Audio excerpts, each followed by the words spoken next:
Hi, everybody. My earliest memory of planting seeds takes me back to my grandmother's vegetable garden. Now, this was a big farm garden, right, with everything you could imagine. And she and my grandpa were both very German.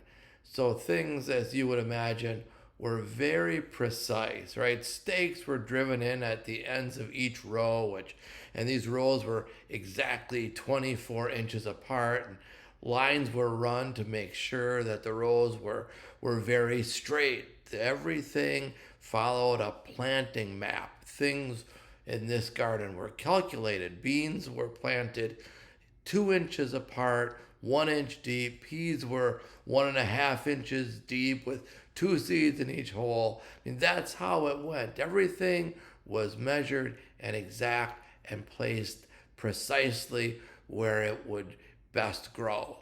So when my dad asked me to help him plant grass one summer, I was overwhelmed because instead of those little seed packets, he brought out a couple of big old bags of grass seeds, and the seeds were so small and tiny. As I wondered, how is this going to work?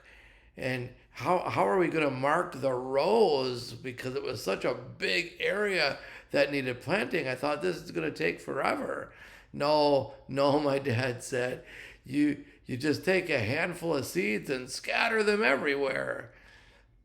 But won't we get some in the driveway? I asked. And he said, yeah, but the birds will take care of those. And what about the sidewalk? We'll probably get some up on the sidewalk. And my dad said, don't worry about that. The rain's going to wash those away. Then finally he said, it's far better when you're planting grass. It's far better to be a little wasteful here than a little stingy. And I remember that every time I read the parable of the sower. That's how Christ is telling us it is with God's love. Just scatter it everywhere. It's better to scatter it where it might not grow than to withhold it where it will grow. And the truth is that we never really know, do we? Right? We never know which seeds we scatter will take root and which ones won't. I've seen very well tended gardens produce nothing due to a bad drought or insects or a pH imbalance in the soil.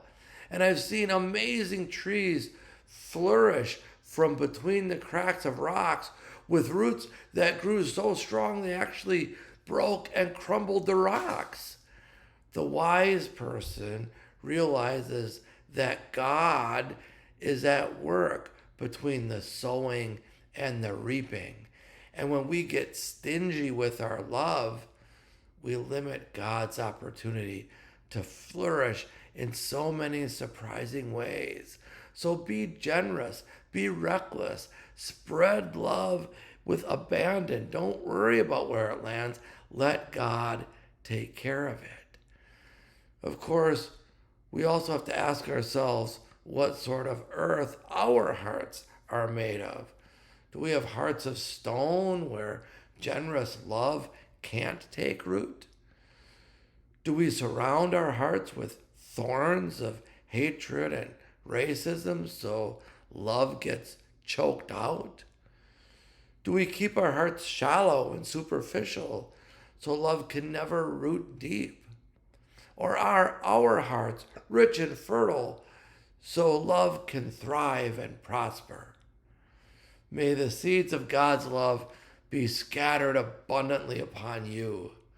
May the seeds of God's love root deeply within you, and may the seeds of God's love grow abundantly from you.